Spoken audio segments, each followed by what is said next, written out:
हमारी जिंदगी की कीमत क्या है?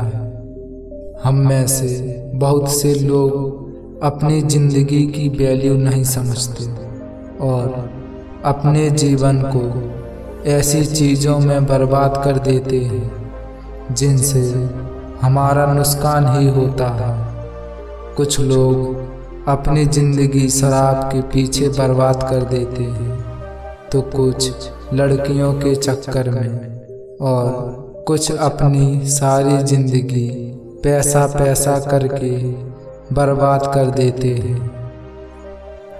आज की इस कहानी के जरिए आप जानेंगे कि हमारी जिंदगी कितनी कीमती है और हमें अपनी इस कीमती जिंदगी को किस तरह जीना चाहिए।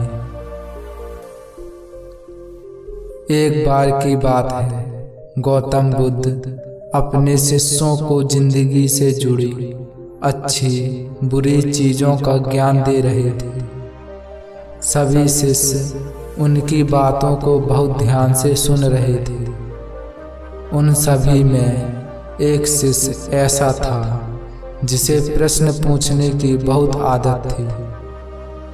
वो उठकर गौतम बुद्ध के पास गया और उनसे बोला, आप हमें जिंदगी के बारे में जो कुछ सिखा रहे हैं उस सब का क्या फायदा, क्योंकि हम में से बहुत से बच्चों को ये भी नहीं पता कि हमारे जीवन का मूल्य क्या है और ये जीवन हमारे लिए कितना कीमती है। पहले आप हमें ये बताइए कि इस जीवन का मूल्य क्या है। अपने शिष्य की बात सुनकर गौतम बुद्ध अपने कक्ष में गए और एक चमकता हुआ पत्थर का टुकड़ा लेकर आए। वो टुकड़ा उन्होंने अपने शिष्य को दिया और बोले, मैं तुम्हें इस जीवन का मूल्य तब बताऊंगा जब तुम इस पत्थर का सही मूल्य पता लगाकर आओगे। साथ ही ये ध्यान रखना कि तुम्हें ये पत्थर का टुकड़ा किसी को बेचना नहीं है। गौतम बुद्ध की बात मानकर वो शिष्य बाजार की तरफ चला गया। बाजार में सबसे पहले उसकी नज़र एक फल बेचने वाले पर पड़ी और उसने वो पत्थर उस फल वाले को दिखाया और बोला, इस पत्थर के बदले आप मुझे कितने फल दे सकते हो?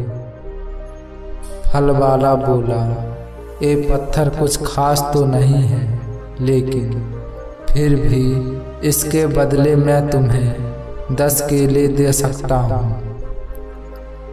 वो शिष्य उस पत्थर को लेकर आगे चला गया। फिर उसे एक सब्जी वाला मिला। शिष्य ने उस सब्जी वाले से उस पत्थर की कीमत पूछी।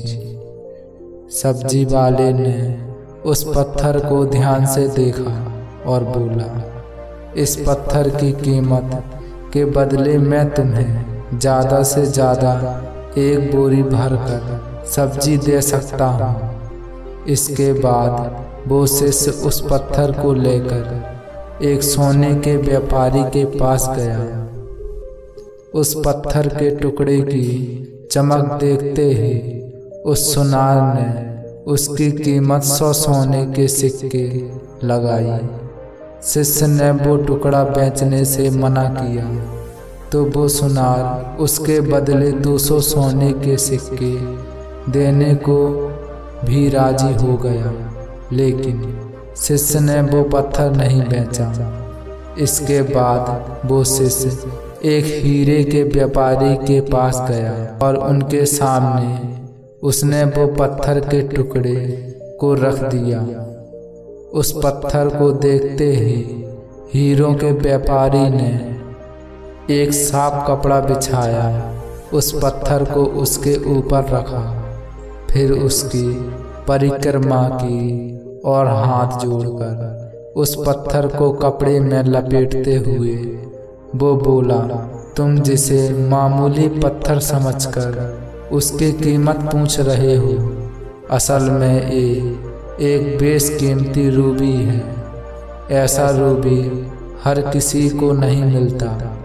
मैं अगर अपना सब कुछ बेच भी दूं तो भी इसकी कीमत नहीं चुका सकता। उस व्यापारी की बातें सुनकर वो शिष्य हैरान हो गया। वो दौड़ता दौड़ता सीधा बुद्ध के पास आया और उन्हें उसने जो कुछ भी बाजार में हुआ वो सब बताया। उसकी अचरज भरी बातें सुनकर गौतम बुद्ध बोले, तुम्हारे सवाल का जवाब इस रूबी की कीमत में ही छिपा है। हमारा जीवन भी एक रूबी है। रूबी की तरह ये भी बेशकीमती है, लेकिन हम इस बात को हमेशा नज़रअंदाज करते हैं और अपने जीवन का मूल्य नहीं समझते। हम दूसरों को देखकर और उनके जैसा जीवन जीने की कोशिश में अपने जीवन की कीमत को कम कर देते हैं। हम ये सोचते हैं कि हमारी जिंदगी की कीमत वही है जो दूसरे हमें बताते हैं, लेकिन ये बात हमेशा ध्यान रखना कि सामने वाला अपनी हैसियत, बुद्धि और अपनी समझ के हिसाब से तुम्हारी कीमत लगाता है।